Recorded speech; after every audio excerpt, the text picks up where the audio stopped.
let's begin with the letter itself.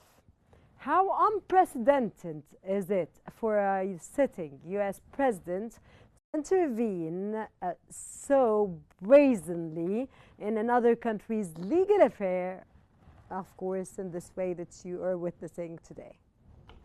Yes, well, this is an excellent question because as we have seen with Donald Trump's presidency, he has engaged in a series of unconventional, unorthodox actions and ways of carrying out his presidential duties.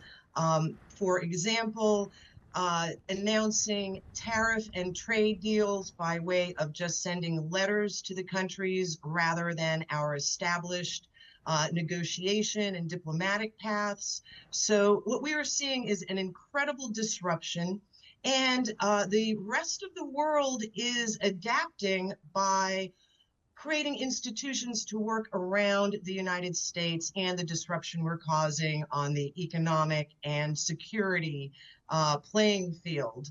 And one of the things we are noticing with President Trump, in spite of his unorthodox way of doing things, he is actually carrying out many of the same policies as the Biden administration, just in a more belligerent manner. And so now we are seeing unprecedented developments in the rest of the world. For example, countries trading in their own currencies, rather than using the dollar. We're seeing the development of alternative trade routes, alternative banking systems. And as you just mentioned, China is very busy building not just relationships, but they are also building railroads, bridges, ports. And this deal between China and Brazil, this is a long-standing plan of China with their Belt and Road Initiative. However, the United States is accelerating all of these relationships and the world turning against our financial institutions. So what we are doing is actually accelerating the changes that we are seeing in the world and international relations right now, most notably and one thing that should be noted between China and Brazil, Brazil is one of the largest exporters of raw materials in the world: beef, sugar, soybeans, iron, copper. And right now, the only thing the United States is manufacturing are weapons. And in order to sell our weapons, we are generating conflicts around the world. So, Ms. Champion, sorry to interrupt you in this context, because you just said generating conflicts around the world. Here I have to stand and ask you, until when? It's not yet been 7 months since U.S. President Donald Trump has is the President of the United States, and today, as we talk and as we are on this conducting this interview, Donald Trump is always threatening of tariffs, 100% tariffs, and sanctions, and as you mentioned when you were discussing trade deals, which he is very proud of. This narrative, Ms. Chapman, that never stops and that it's continuing, and now we're intruding, the United States is intruding, I want, of course, your opinion, in the policies of other countries. So is all of this legitimate in light of what we're discussing today? Or in light of his policies?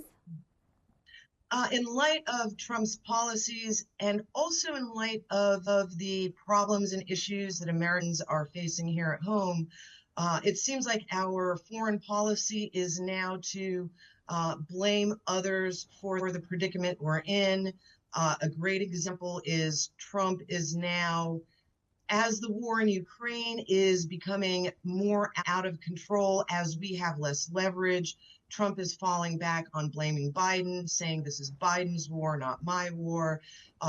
As our border is open and we have a flood of fentanyl, other drugs, human trafficking. We are blaming China and Mexico rather than taking the steps to close our own border and really to take care of our own country. And this is one of the things that is angering the American people. We are 7 months into Trump's second term, as you pointed out. However, the American people are seeing more of the same. This is dividing Trump's base because we are acutely disappointed because Trump was our candidate who is supposed to chart a new course, a new path in the world, but instead we are seeing more of the same, however, with a weaponized economic program. So now we are using trade and tariffs as economic leverage to get other countries to comply with our foreign policy. And in the long run, this is going to come back to hurt the United States in several ways. What we are finding is the more we sanction Russia, the more we hurt the economies of our allies in Europe, specifically Germany, who is now deindustrializing with the loss of cheap Russian energy, the loss of Nord Stream 2 pipeline. We are hurting our other allies by making their economic... and losing other allies and the credibility of the United States and the head of the United States or the president of the United States, Ms. Chapman. We are losing credibility and we are becoming more isolated on the global stage as other countries are reluctant to take action because of our president's flip-flopping. In other words, Trump makes market-moving announcements on his Truth Social posts at 4 in the morning. And for example, he made an announcement about Brazil. When the market opened, we saw American copper futures fall. So the world economy cannot operate by checking Trump's Truth Social posts at 4 a.m. to see which way the market is going to move. So inevitably, the world is going to have to make arrangements outside of the United States, which is what we are seeing happen now. And another great example is the China, Russia, Iran axis.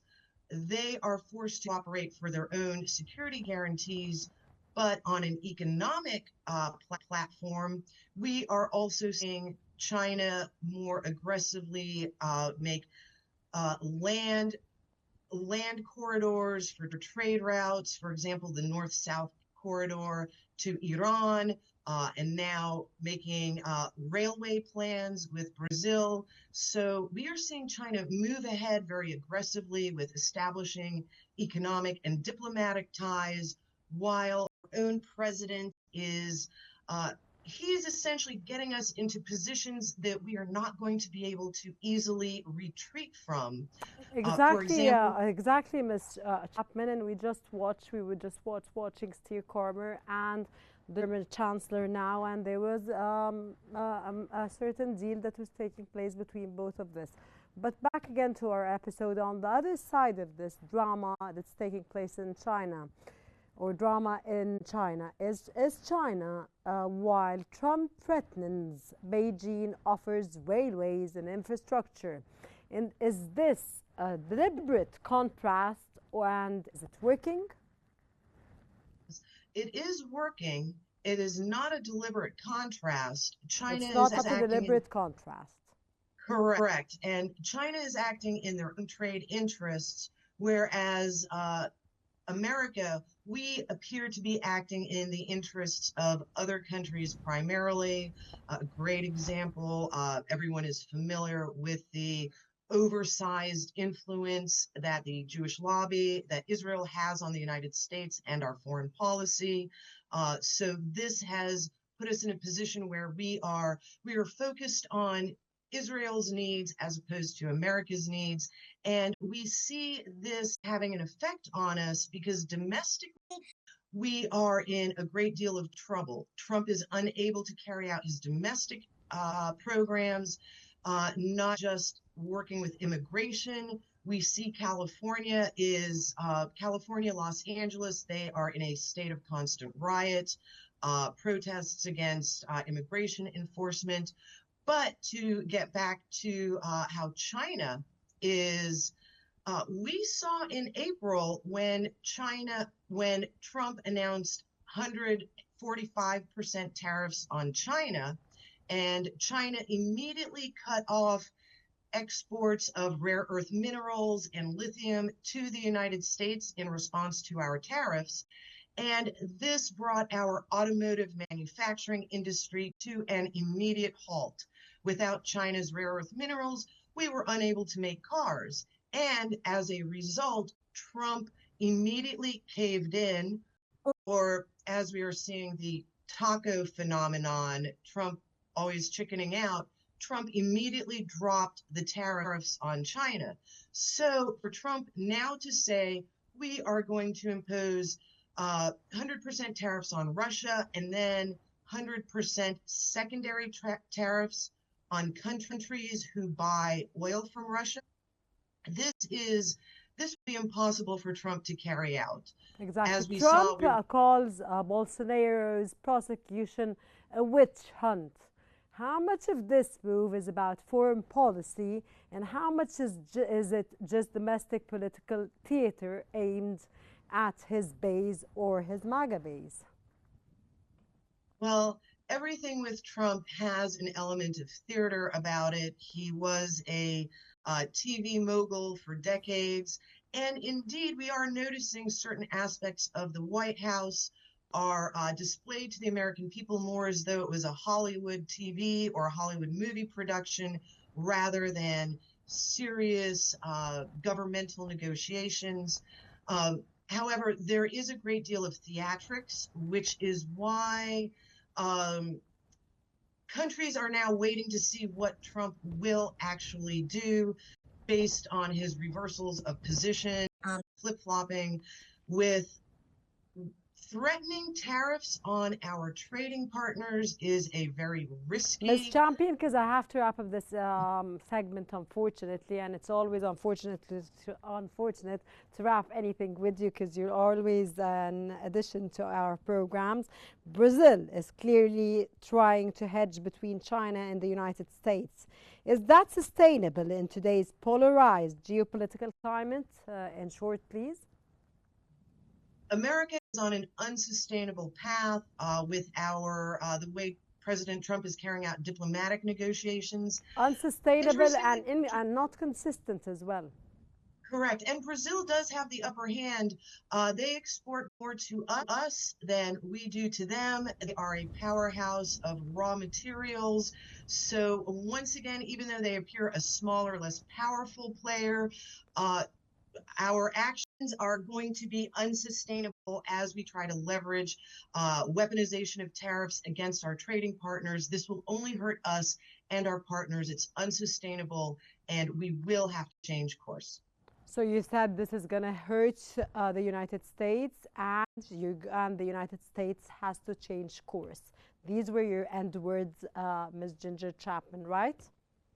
Yes, this is correct. One other thing, we are finding that with Trump and Biden policies, we're getting very worried that we are heading down the same highway. With Trump, we may have only changed lanes on the same road. We may not have gotten off of this economic political hegemony highway, but we still expect Trump to be able to chart a change in course. So once again, uncertainty, we just have to wait and see. Thank you so much, Ginger Chapman. Thank you for your unpacking this critical moment with us.